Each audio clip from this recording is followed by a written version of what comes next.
আসসালামু আলাইকুম ওয়া রাহমাতুল্লাহি ওয়া বারাকাতুহু। কাদোয়া বহুতলী সুতি মুর্শিদাবাদ।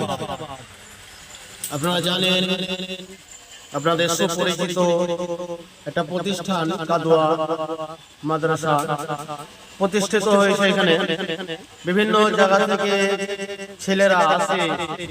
এটা কারখানা, যেমন ঝাড়খণ্ড, বিহার, মুর্শিদাবাদ, বীরভূম, বিভিন্ন জায়গার থেকে ছেলে এসে তারা এখানে শিক্ষা করছে। আমাদের এখানে যেমন হাফেজ বিভাগ আছে, মাওলানাও করা হয়, দক্ষ মাওলানা দিয়ে আমাদের পড়ানো হয় এবং ভালোভাবে নিখুঁতভাবে হাফেজ তৈরি করা হয়। এখানে আরো মাস্টারদেরও আছে,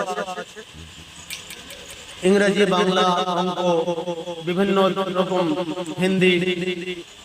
যেমন বিহারের ছেলেগুলো আছে সবই হিন্দি, সেইভাবে হিন্দিও পড়ানো হয়।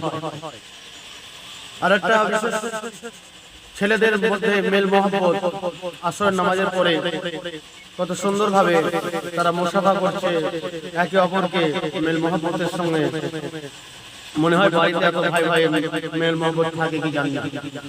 কেননা এখানে প্রত্যেকটা দূর দূরান্ত থেকে ছেলে এসে পিতা মাতা আত্মীয় স্বজন ছেড়ে এখানে মাদ্রাসায় পড়াশোনা করে। তো এদের জন্য সকলেই দোয়া করবেন যেন এক একটা ছেলে আলেম হাফেজ হতে পারে। আর আমাদের মাদ্রাসার কাজ সম্পূর্ণ হয়নি, এখনো কাজ চলছে। যেমন বাইরে কাঁচ লাগাতে আছে, বাথরুমের দরজা লাগাতে আছে। টুকটাক করে আপনাদের দানের সহযোগিতায় আমাদের মাদ্রাসা আজকে এত দূর পৌঁছাতে পেরেছি। তো আমাদের পেজে যারা দেখছেন বেশি বেশি করে ফলো এবং শেয়ার করবেন, আর নতুন হলে অবশ্যই ফলো করবেন।